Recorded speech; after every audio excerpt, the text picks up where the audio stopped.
Okay, thank you. Thank you for having me. So what I'm going to start out with is sort of a simplified model that will help frame the talk and sort of introduce the research problem and some of our variables of interest.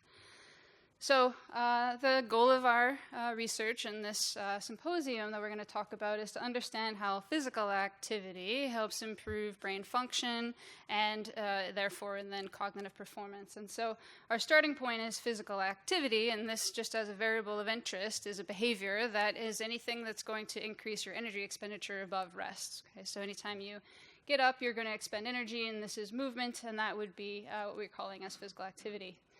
This will then create changes in the periphery and in the brain simultaneously in a bidirectional way. So some of those changes we would call myokines, things that are created in the muscle with stimulation of the muscle, secretive factors, things from the liver, for example, or changes in the vascular, let's say increased vessels in the muscle. And these things also, these will then interact with, there should be another arrow there. There we go. And in consequence, there's going to be a sort of a bidirectional interchange with the brain. And it has also been theorized that physical activity will have sort of direct effects within the brain. For example, when rodents are moving around, there's increased theta in the hippocampus, and that this could be sort of a direct generator of changes in the brain. But nonetheless, it's a complex interplay of peripheral and central systems that eventually we propose would increase your mental performance. Okay? Now, brain, this is obviously much more complex than this, but this is, again, just setting up our models of behavior, having a physiological adaptive effect, both in the periphery and the central, and affecting performance. And what I want to make a point, too, is that when we're talking about plasticity or neuroplasticity, I want to make the point that it's important for us to always keep in check that any of these adaptations are improving performance, and that would be sort of our marker that we're having an impact on an adaptive plasticity, so something in your experience that has improved your capability to perform. I also want to say a little bit about why we would sort of do research on this problem, because we would never not recommend exercise for improved health. A couple things in terms of understanding the mechanisms that are important are, in one way, we could help amplify the effect in people, and that would be beneficial. We could also help understand why some people don't respond well to exercise. So if you've ever started up an exercise program and you see other people around you that have done the same program and you're not responding the same way and improving, that's just a fact of life, that some of us don't respond very well to exercise, and that's the same for the brain. And so understanding why that works and if that's a modifiable factor would be important. It's also important in terms of understanding the mechanism can sometimes help motivate the behaviors. So we're actually a very inactive society, and it's very plausible that understanding the mechanisms in a very concrete way and displaying that information to the public might help increase people's activity levels. Okay.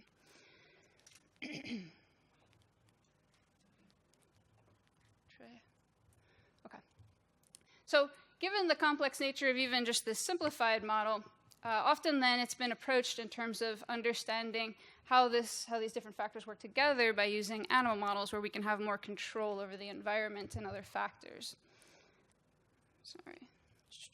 So just to kind of lay out some of those benefits, with animal models, we can very precisely have good experimental control. We can control exactly what type of activity they're doing, if they're wheel running, and how much running are they doing, or have them on a treadmill and compare and increase their sort of intensity.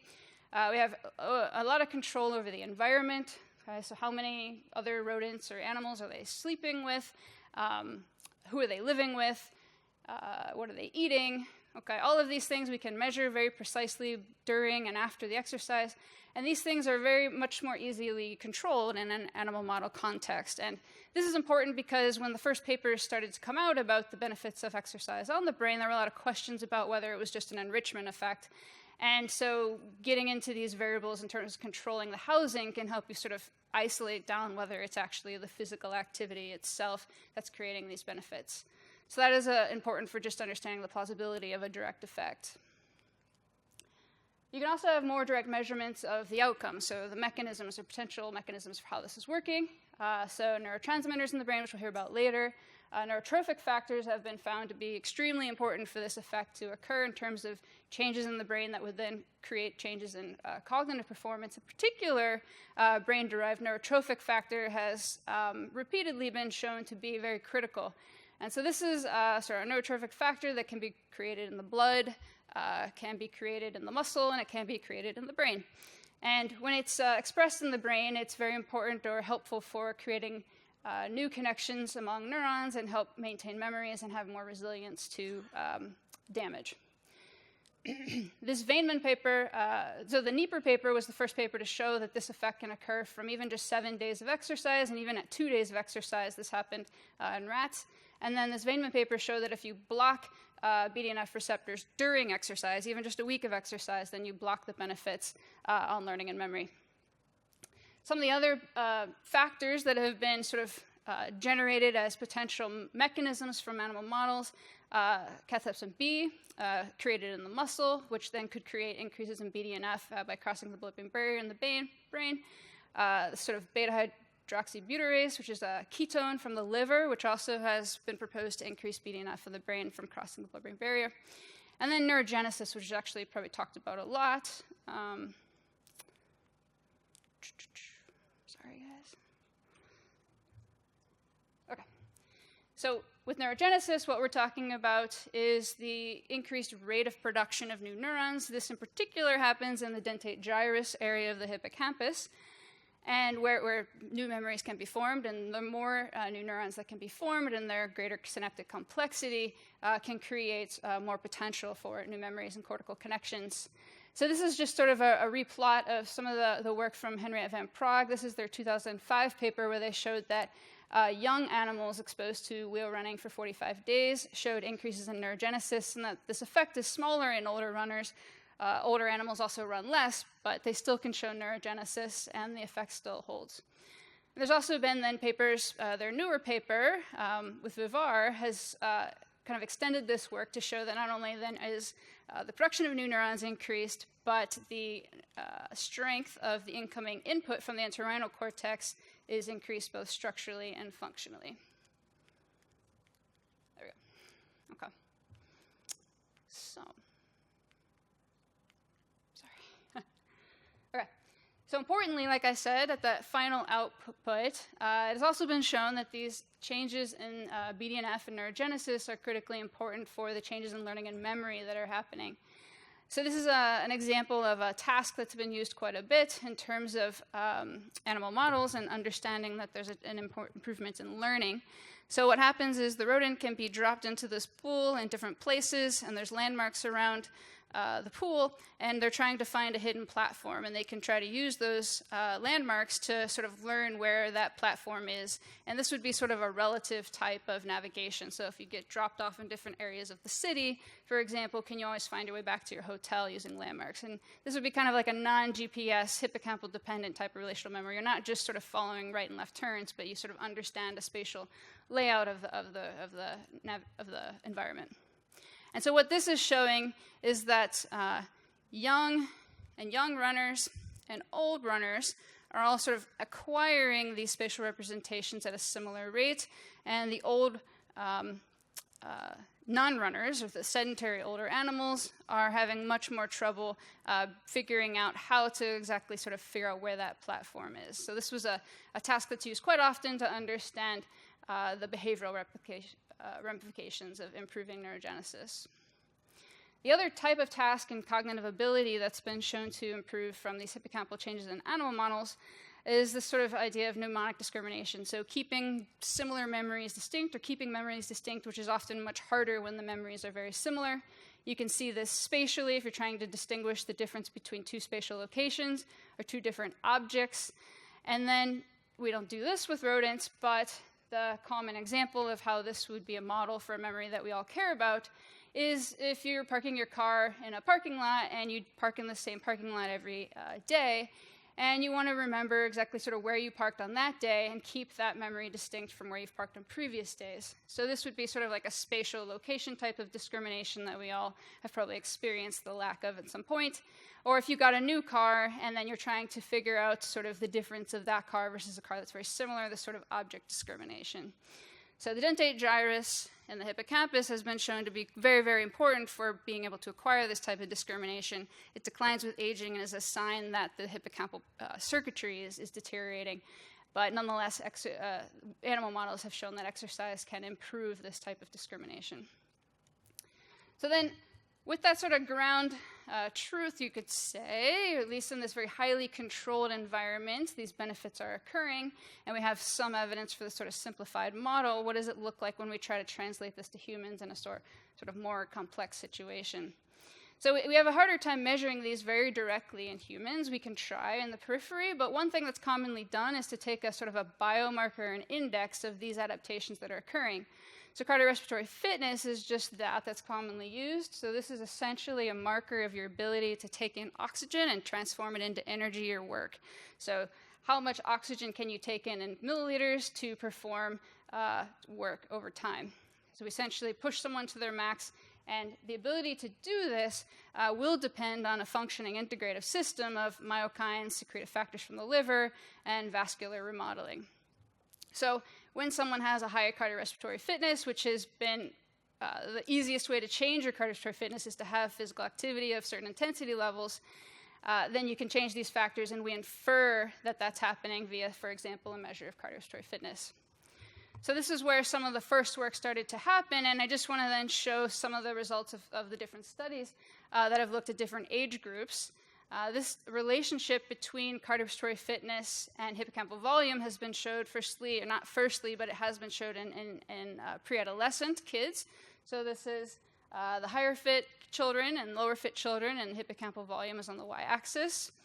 And then in healthy college-age adults, you can see this correlation as well. And then in older adults, healthy older adults, you can also see this correlation between cardiorespiratory fitness and volume.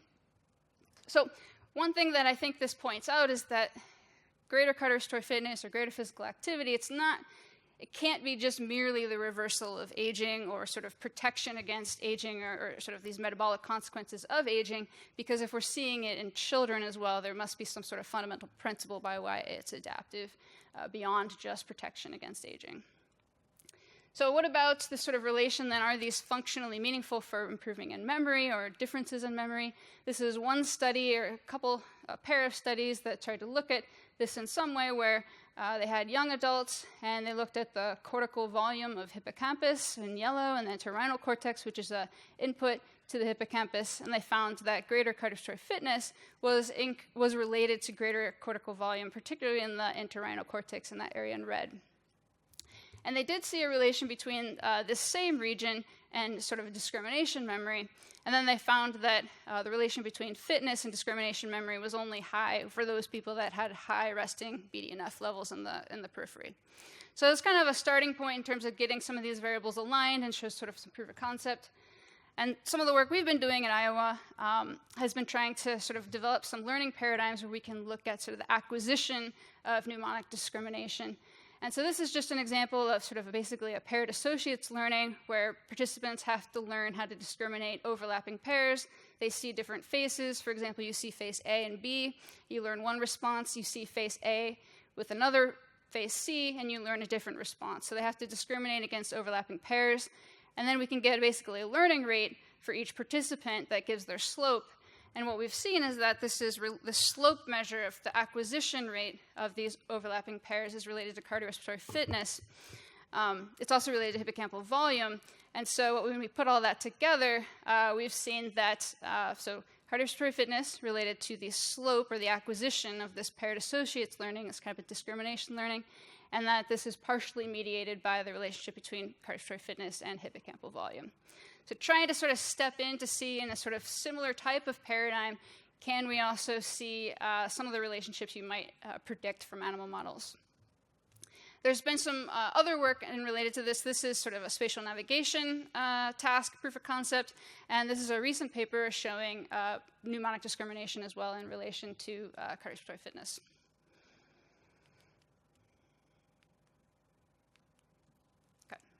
So those were two cross-sectional studies, but the gold standard of understanding whether exercise is having a causal impact would be to randomized clinical trial. This is an example of just that, results from just that, where we looked at hippocampal volume, and we looked at the comparison of what happens when you put in inactive people into a trial where they're exercising 3 times a week, get a moderate intensity, so you're getting your heart rate up and you're sweating, And over the course of a year, we measured at baseline 6 months and 1 year. And the walking group showed an increase in volume of the hippocampus, just measured as total volume, where the stretching group showed sort of basically an aging effect of 1 to 2% decrease.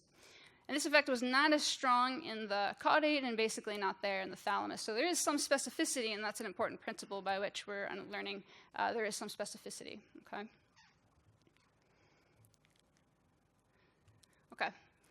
I also then want to point out in terms of trying to make some of these links of sort of molecular mechanisms, or what can we infer how this volume change is happening. In humans, like I said, we can't directly measure BDNF, but we can try to get a proxy of it in the circulation.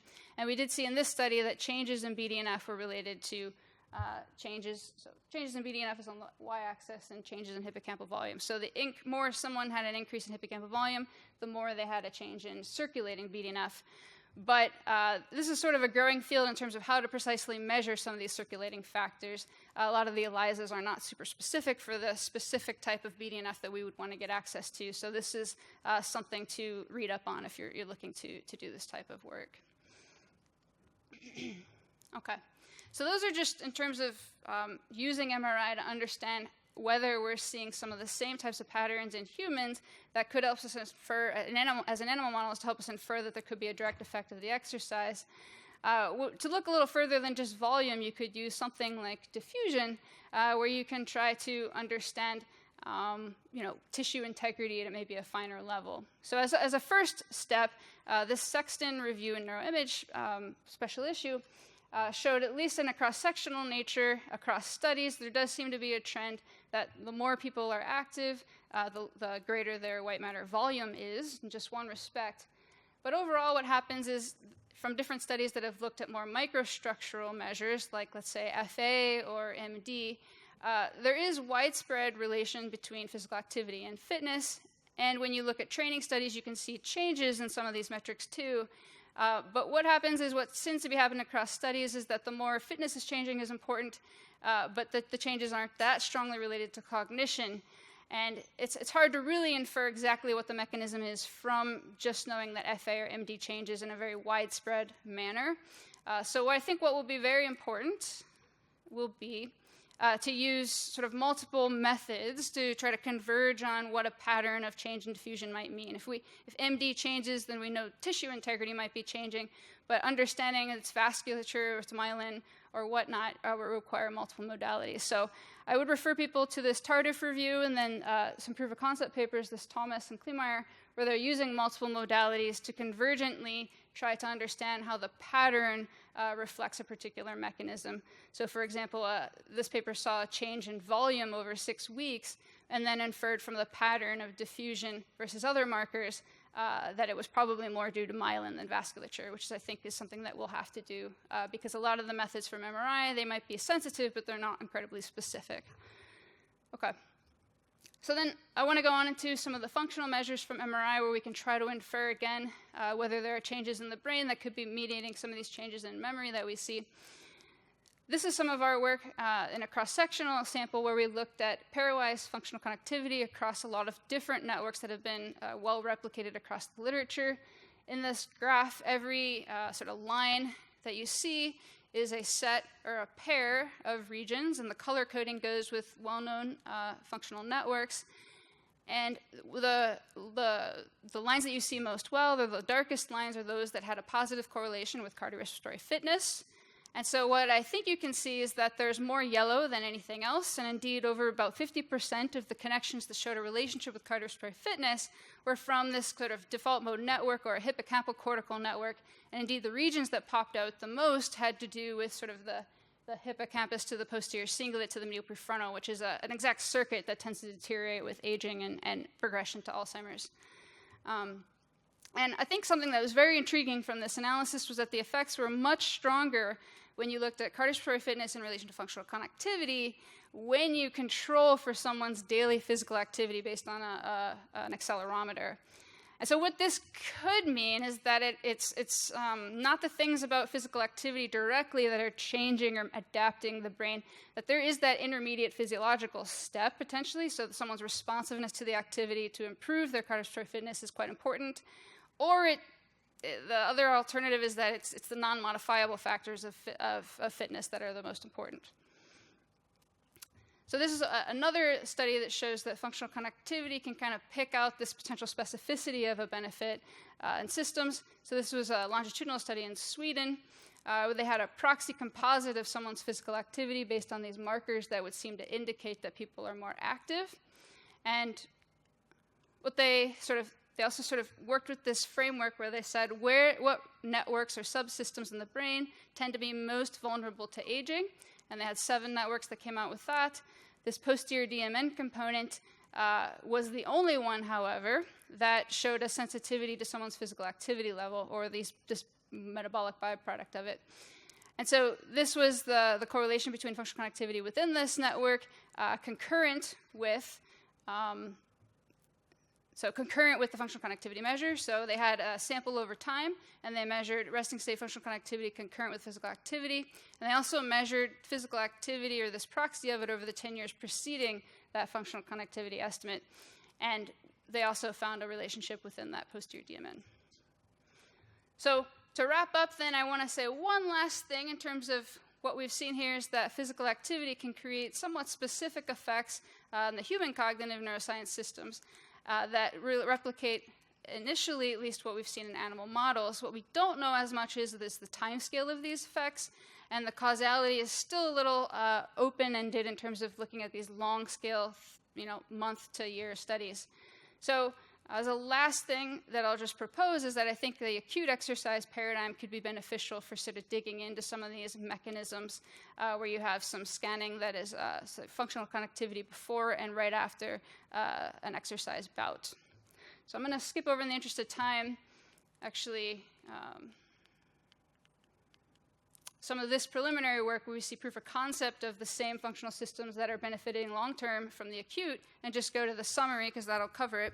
So in sum, we've seen that animal models do show these rapid and stable changes. So under a couple of days, you can see highly specific changes in the hippocampus and cortex of BDNF. Changes in the hippocampus also with connectivity with the cortex that deteriorates with aging.